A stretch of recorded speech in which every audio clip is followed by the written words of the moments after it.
Yes, salut tout le monde, c'est l'élevage de Julien. Aujourd'hui, on se retrouve pour une nouvelle vidéo. Alors, j'avais promis la semaine dernière à plusieurs d'entre vous que j'allais faire une vidéo sur l'évolution des jeunes, mais j'avais plus de bagues. Je voulais faire la vidéo en même temps que j'ai les bagues, donc j'ai un ami qui m'a envoyé généreusement des bagues, mais comme je les aurai que dans la semaine, je vous tourne cette vidéo avant et puis vous aurez l'évolution des jeunes la semaine prochaine. Comme ça, l'évolution sera peut-être un peu plus grande, ils auront poussé. Alors aujourd'hui, on va faire un petit point sur les parcs de reproduction, voir les petits changements qui ont été faits, toujours les petits projets. On va faire le tour d'abord des parcs de dehors, on va profiter du soleil. Puis après, on ira dans les bâtiments. Je vais juste pas remontrer le parc avec les sujets allemands que je vous ai présentés la semaine dernière. Comme vous les avez bien vus et qu'on a pu suffisamment échanger autour. Donc on va commencer avec les Pékins. De toute façon, c'est les seuls qui sont en reproduction. Je vais vous montrer rapidement les cochins juste manière, mais comme vous le savez, il n'y a pas de reproduction cette année. Et puis les sabelpotes, c'est pareil, c'est mélangé, il n'y aura pas de reproduction, c'est juste pour le jardin. Alors pour cette fois, on va commencer par le fond. On va changer un petit peu les habitudes. On va commencer par le parc de droite, parc qui est pour l'instant pas en reproduction. Il y a les deux poules de souche italienne que j'ai ramenées de Limoges, qui sont en attente. Elles ont fini la mue, elles sont vraiment sympas. Je vais vous les faire descendre pour que vous puissiez les voir d'un peu plus près.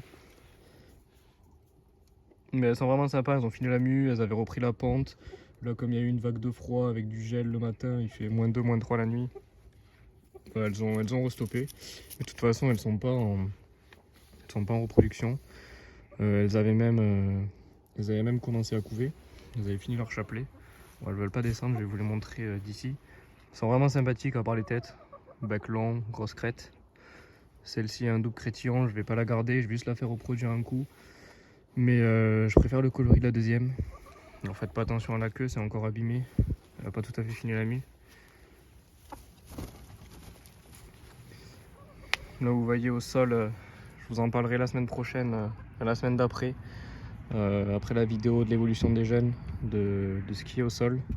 Ce sera une vidéo tuto enherbement et maintien, des parcs face à l'humidité, face à la boue.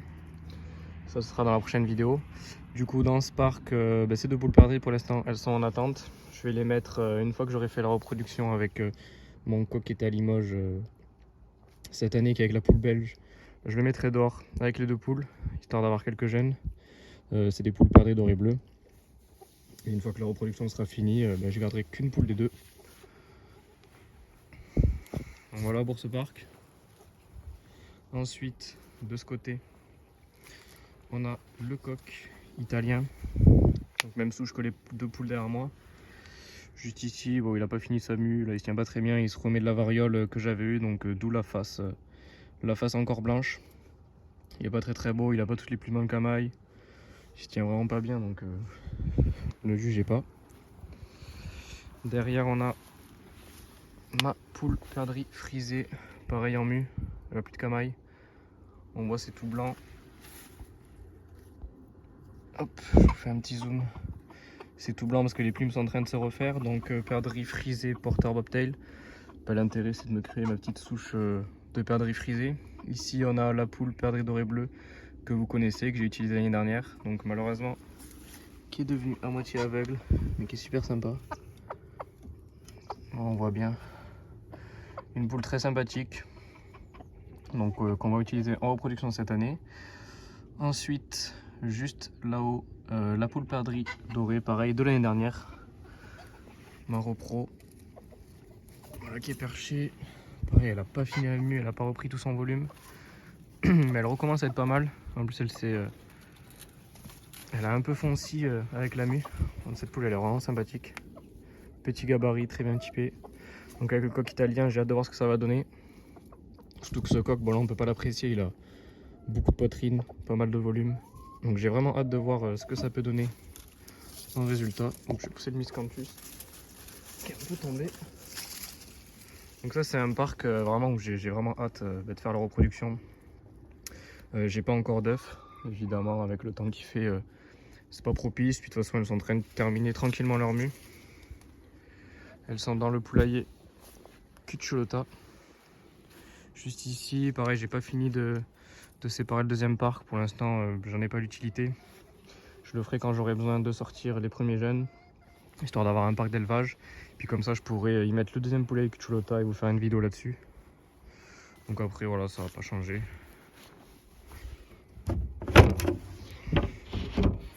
Vous le connaissez bien, ce poulailler. Super, je regrette pas. Ça va, un poulailler haut de gamme, hein. Il n'y a pas à dire. Après, c'est un sacré investissement, je le conçois. Si vous avez les moyens, vous pouvez y aller les œufs. Voilà pour les deux parcs du fond. Ensuite, on va voir allez, le parc avec les cailloutés et les bleus. Là, pareil, c'est un parc en attente. Donc, il y a pour l'instant le coq allemand, mais qui malheureusement présente du cuir dans le camail. Alors, il n'y en a pas des masses, mais bon, c'est fort gênant. Ici, on a la poule nord cailloutée qui était présente à Limoges, qui a fait 93, qui sort de couvaison et que j'ai foutu dehors pour la calmer. Ça a bien marché avec le temps. Ici, on a la poule bleue cailloutée du dernier lot que j'ai fait naître l'année dernière. Donc elle, je vais l'utiliser en reproduction dès que j'aurai fini avec le coq, mon coq allemand qui est en bâtiment. On a là-bas la poule bleue uni belge, pareil que je vais utiliser avec le coq allemand et mon deuxième coq, le coq de Claire. On a derrière une poule qui est en train de se terminer, qui est encore jeune, une superbe noir frisée, porteuse cailloutée que j'ai eu via des perdrix dorés. Donc ce croisement, je vous conseille pas de le faire parce que vous allez vous ramener du cuivré dans la souche. J'ai gardé une poule pour essayer de sauver ma souche de frisée parce que j'ai tout perdu l'année dernière. Donc tous les coqs forcément étaient impurs. Présence de cuivré dans le camail. Donc ça va être la même problématique avec ce coq. Puis c'est l'enfer pour s'en débarrasser, donc je conseille à personne, personne de faire ce croisement, mais la poule est vraiment sympa, elle a une super frisure. En plus elle est pas du tout finie, donc elle va encore prendre en volume, en type. Elle est vraiment sympathique, donc là c'est un parc où c'est encore en attente, je vais mettre 2-3 œufs manière pour tester le coq. Voir si le cuivré ressort ou pas, peut-être garder une femelle de ça, mais en tout cas il faut être rigoureux sur le suivi parce qu'on peut vite détruire une souche avec ça. Voilà pour ce parc. Maintenant je vais juste tourner derrière, on va aller voir le parc des bobtails. Alors de ce côté, donc j'ai plus mon coq bobtail belge, malheureusement je l'ai perdu, mort subite. Heureusement, comme on le verra la semaine prochaine dans la vidéo, j'ai eu un seul jeune et heureusement c'est un coq et en plus c'est un frisé. Donc j'ai eu exactement ce que je voulais avec. J'aurais bien aimé en avoir un petit peu plus, mais malheureusement c'est comme ça. Donc ce coq là, je l'avais gardé en secours justement si je perdais l'autre. Ça va pas louper. Du coup je l'ai mis en reproduction, j'ai gardé quelques œufs mais il va pas rester longtemps parce que il m'intéresse pas plus que ça. Après on va voir si dans les œufs ça peut me sortir du bobtail, ça peut être sympa, ça pour achat. Ça permettra de changer le sang, mais il est pas nickel en type, il y a du boulot mais le sang est là, il est à moitié allemand. Donc on va voir ce que ça donne. Ensuite on a les deux belles poules bobtail derrière. Ici c'est la plus vieille et là c'est ma jeune d'il y a 2 ans. Donc en 2 ans voilà, j'ai gardé aucun jeune, j'ai eu aucun jeune. C'était compliqué dans ce coloris, donc j'espère que l'année prochaine ce sera mieux. À voir cette année, ça dépend ce que je sortirai avec ce coq, mais sinon juste le friser c'est déjà une réussite. Vous voyez les poules elles sont vraiment sympathiques. Dommage que je puisse pas les exploiter un petit peu plus. Parce que vraiment il y a du potentiel. Ils sont vraiment sympas. Dites-moi ce que vous en pensez dans les commentaires. Tout que la bobtail ça court pas les rues, c'est compliqué. Donc je suis vraiment fier de ce que j'ai pour l'instant. J'ai eu du mal à avoir des jeunes, j'ai pas eu grand chose, mais on va dire que c'est pas dégueu pour le niveau de sélection actuel. Donc voilà pour ce parc. Là j'ai déjà les œufs en couveuse. Je vous ferai une vidéo sur le mirage, sur les naissances des poussins que j'ai mis en couveuse là. Si ça réussit, parce que si c'est comme la dernière couveuse, il n'y aura pas de vidéo. Mais on verra ce que ça donne, il y a du potentiel, il y a des œufs de la plupart des parcs, enfin de tous les parcs en bâtiment. Et juste de ce parc là, puisque dehors le reste ça pompe pas. En tout cas voilà, les poules sont vraiment sympathiques. Ouais, elles ont bien fini la mue, elles sont sympas. Après forcément il y a du travail, hein. Mais c'est quand même agréable d'avoir des belles poules bobtail. Ici on a un plus petit gabarit, mais pareil très bien typé. Après j'aimerais un petit peu plus foncer sur la couleur, raccourcir les têtes. Mais bon, il y a du boulot un petit peu sur tout. On peut pas tout avoir en une année. En tout cas c'est cool, il y a de quoi faire. En plus avec le coq frisé, mais qui est pas dégueu, que vous verrez la semaine prochaine. Je pense que l'année prochaine il y a moyen d'avoir des belles choses. En tout cas pour les parcs de dehors, voilà, c'est un peu tout. Il n'y a que vraiment 2 parcs qui sont en reproduction, le reste c'est un peu en attente. Ici c'est le parc test à côté. On va voir ce que tout ça donne. La saison de reproduction commence à peine, donc on n'est pas pressé. Maintenant on va se retrouver juste à côté avec les cochins. Je vais y aller directement. Juste manière de vous les montrer, sachant qu'il n'y aura pas de reproduction. Et comme ça permet de faire le tour un petit peu de tout l'élevage. Je sais que ça vous fait plaisir à chaque fois. Pareil, vous voyez au sol, il y a des petits trucs, mais comme je vous ai dit, on en parle dans 2 semaines. On va aller voir les cochins là-bas. Toujours avec ma poule croisée que je garde en poule pondeuse, ça permet d'avoir des œufs. Puis là, avec les cochins, de toute façon, je ramasse les œufs et ça permet de les consommer. Ils sont là-bas, ils prennent un bain de terre. Bon, pareil, avec l'humidité et la boue, elles sont toutes dégueu, vous allez voir. Toutes jaunâtres, c'est en train de prendre un bain de terre. Puis avec la luminosité, on pourrait pas apprécier un beau blanc, mais bon. Vraiment, c'est des poules que je regrette pas d'avoir achetées. Elles sont vraiment sympas. Peut-être que l'année prochaine, j'achèterai un coq manière pour débuter la reproduction, mais seulement si j'ai le temps. Là, cette année, je me suis dit, c'est pas la peine, j'ai déjà assez à faire avec les pékins. J'allais pas me rajouter une grande race en plus.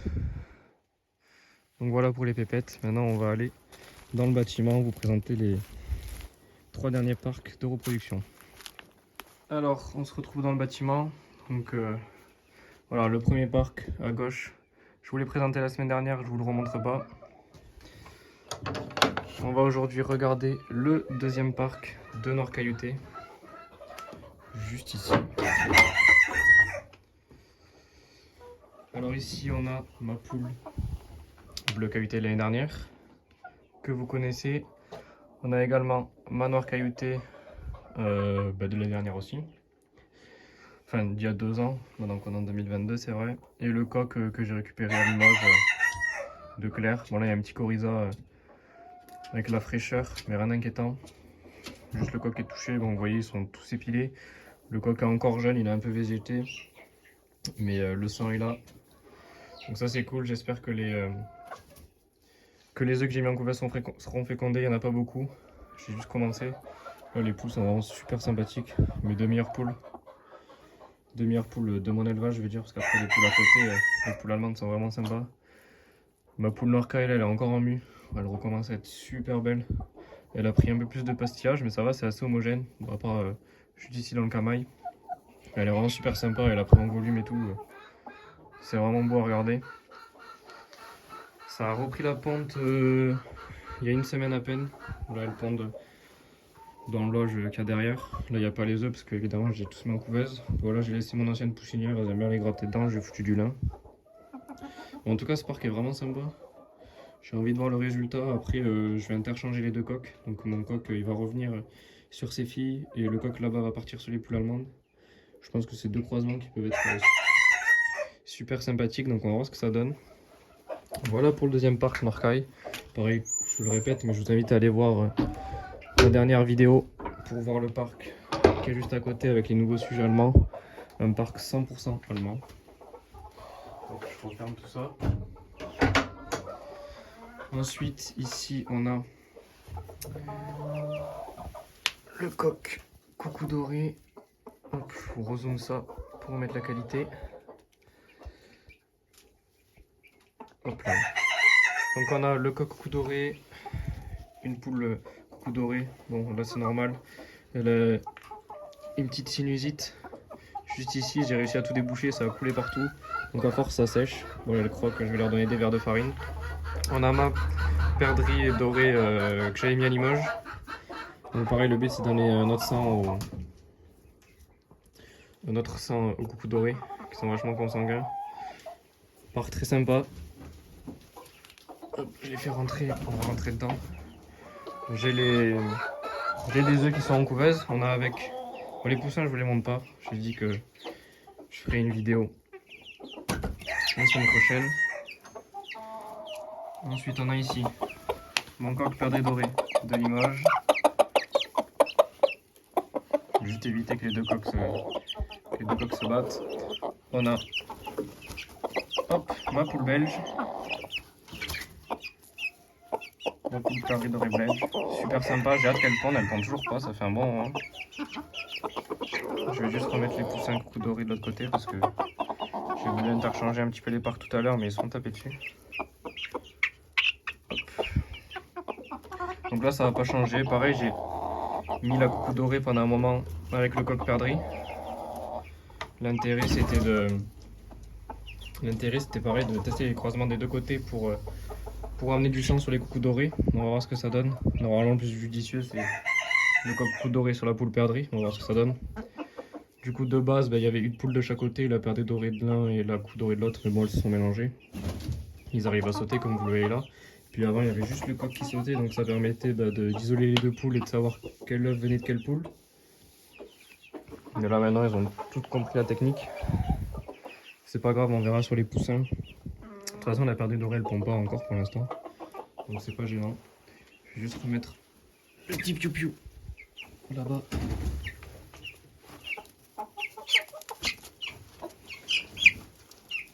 Si j'arrive à l'attraper.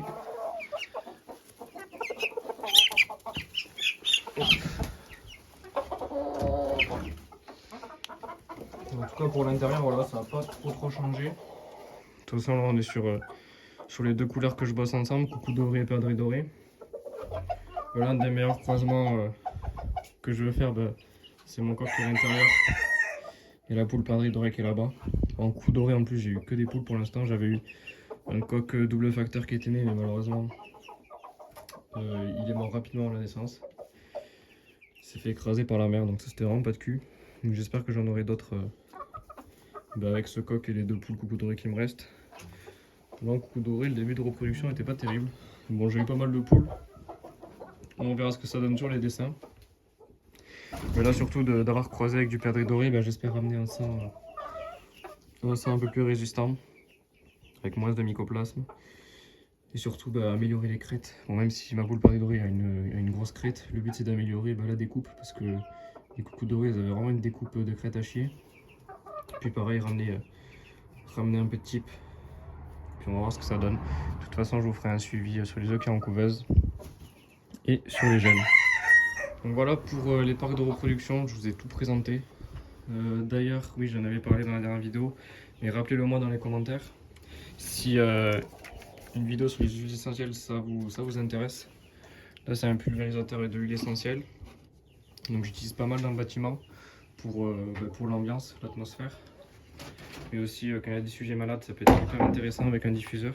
Donc dites-moi en commentaire si une vidéo comme ça vous intéresse, je pourrais vous en faire une avec plaisir. En tout cas, c'est tout pour les parcs de reproduction.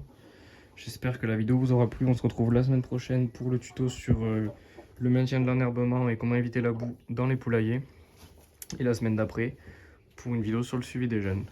Voilà, à bientôt.